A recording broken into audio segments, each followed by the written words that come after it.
మాదిరిగా చంద్రబాబు నాయుడు గారు manifesto release చేసి ఆయన సంతకాలు పెట్టి ఇంటింటికి పంపించాడు. ఒక్కటంటే ఒక్కటైనా కూడా చేశాడా అని అడుగుతా ఉన్నాం మిమ్మల్ని అందరినీ. రెండు చేతులు ఇలా పైకెత్తాల, ఇలా ఇలా ఇలా ఇలా ఇలా ఇలా ఇలా ఇలా ఇలా ఇలా ఇలా ఇలా ఇలా ఇలా.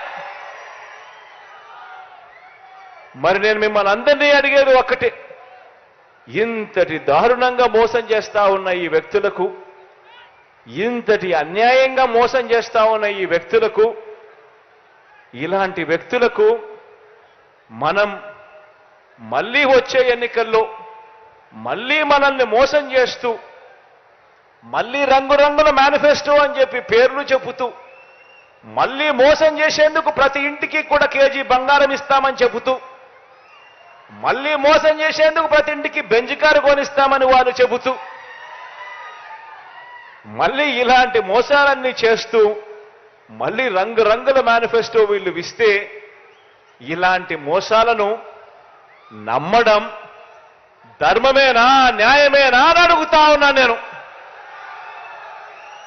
ఆలోచన చేయమని అడుగుతా ఉన్నా. మీ బిడ్డకు చంద్రబాబు నాయుడు గారి ప్రభుత్వానికి తేడా గమనించమని అడుగుతా ఉన్నా.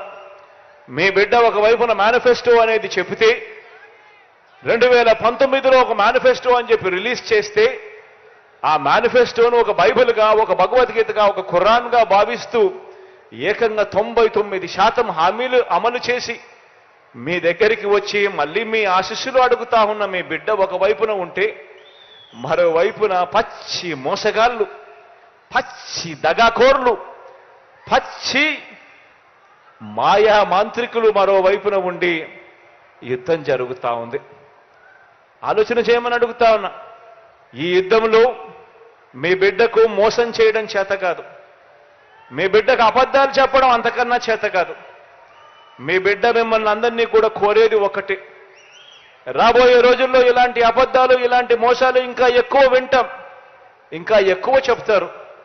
బహుశా మీ బిడ్డ ఇచ్చే మేనిఫెస్టో కన్నా ఇంకా రంగురంగులుగా వాళ్ళు మేనిఫెస్టో కూడా ఇస్తారు.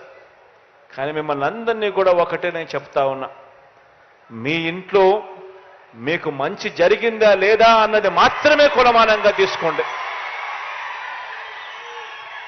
మీ బిడ్డ ప్రభుత్వంలో మీ ఇంటికి మంచి జరిగి ఉంటే మాత్రం మీరే మీ బిడ్డకు సైనికుల్లా, స్టార్ క్యాంపెయినర్లుగా ముందుకు రండి అని చెప్పి మిమ్మల్ని అందరినీ కూడా పిలుపునిస్తా ఉన్నా.